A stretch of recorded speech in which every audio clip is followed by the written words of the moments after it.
का सबक सबको दे और ये आयत सबसे कुरान का नहीं है इब्राहिम का वाली बात नहीं है कुरान के पंजाबी का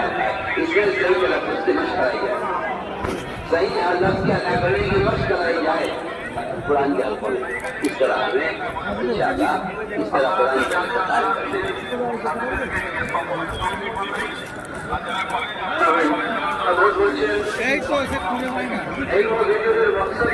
আল্লাহ তাআলার আগমন মুহূর্তের সহিত আল্লাহ তাআলার হুকুমকে পুরো করা এলম জিকিরের মকসদ এবং খুলাসাই হচ্ছে তা যে আল্লাহ তাআলার মহত্ব এবং বরত্বকে সামনে রেখে তার হুকুমকে পুরো করা হযরত জিকির ছাড়া জরুরি জরুরত এই জিকির ছাড়া জরুরি জরুরত বলছে এলমে একটা রাস্তা যদি ওই রাস্তার মধ্যে রোশনি না থাকে তো ওই রাস্তায় চলা সম্ভব নয় ওই রাস্তায় চলার জন্য জিকিরের দ্বারাই দিলকে রোশন করা জরুরি আপনারা বলছেন জিকিরের শরায়ত আছে লোক বলে জিকির চলতে চলতেও করা যাবে বিনা উযুতেও করা যাবে হযরত বলছেন পড়া যাবে ব্যাপার জওয়াজের নয় ব্যাপার হচ্ছে কামালের জিকিরের দ্বারা তার আসল আমরা পেতে চাই তার ভালো লাভ যদি পেতে চাই তো তাহলে করতে হবে হযরত বলছেন বাউযু জিকির করবো ওযু করে নেবো মসজিদের তারাই যে কোনো একটা জায়গায় বসে ধ্যান জমিয়ে জমিয়ে জিকির করবো আল্লাহু আকবার ইস্তিগফার বলে নিজের সারা জীবনের গুনাহকে স্মরণ করে আল্লাহ তাবারক তাআলার কাছে ক্ষমা চাওয়া মানে মস্তককে সামনে রেখে আল্লাহর বরত্ব মহত্বকে সামনে রেখে নিজের গুনাহগুলোকে মাফ করিয়ে নেওয়া তৃতীয় কালিমা ধ্যানের সাথে আল্লাহ তাআলার বরত্বের ধ্যানের সাথে তৃতীয় কালিমা পড়া আর নবী করিম সাল্লাল্লাহু আলাইহি ওয়াসাল্লামের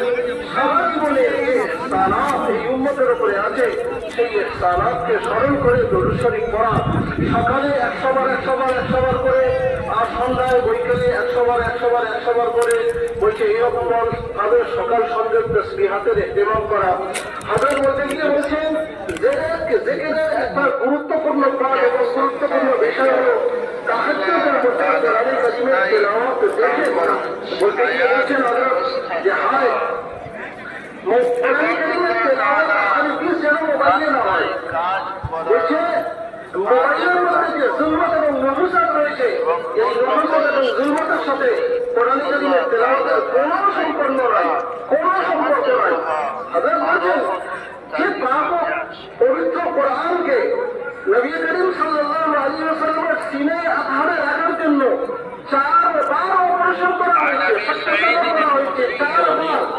এত পাক পবিত্র কোরআন আমরা নিজেরা মোবাইলে তেলাওয়াত করব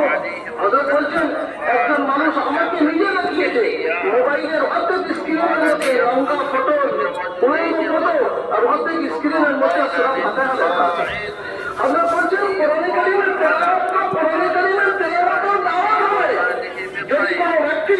মোবাইল হাতে করে নিয়ে কোরআন কারীমের তেলাওয়াত করে দূর থেকে যারা করবে তারা কোরআন কারীমের দাওয়াত পাবে না মোবাইল দেখার দাওয়াত পাবে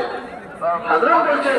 তোমাদের ইজতিহাদ এবং তোমাদের চিন্তাধারা দ্বারা এমন হায়াত হয়ে যায় এটা তো একটা বর্তমান যা ইচ্ছা তাই করে তো বলছে পেশাব করা একটা বর্তন কিন্তু পেশাব করার বর্তনে তোমরা পানি পান করবে বিয়ে বাড়িতে প্লাস্টিকের বর্তনে খানা দেওয়া হয় প্লাস্টিকের বর্তন বাদ দিয়ে ওই বিয়ে বাড়িতে যে বাচ্চাদের যে পটি হয় ওই পটিতে যদি খানা দেওয়া হয় খাবে অথচ পটির প্লাস্টিকের দাম তো যে প্লেটে খানা দেওয়া হয় তার থেকে অনেক বেশি বলছে যখন প্লাস্টিকের বাচ্চাদের পায়খানা করার পটিতে তোমরা খানা খাওয়ার জন্য নাই পেশাব করার বর্তনের মধ্যে তোমরা পানি বর্তনের জন্য তৈরি নাই এই কোরআন যেখানে ফিল্ম আছে নঙ্গি তসবির আছে এর মধ্যে তেলাওয়াত তোমরা কিভাবে করবে হায় আফসোস হযরত বলছেন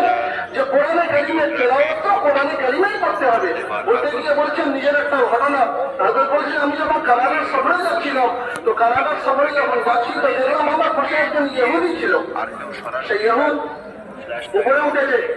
উপরে উঠে ফ্লাইটে উপরে ঢাকনা খুলেছে ব্যাগ খুলেছে ব্যাগের ভিতর থেকে আরেকটা ছোট ব্যাগ বার করেছে সেই ছোট ব্যাগের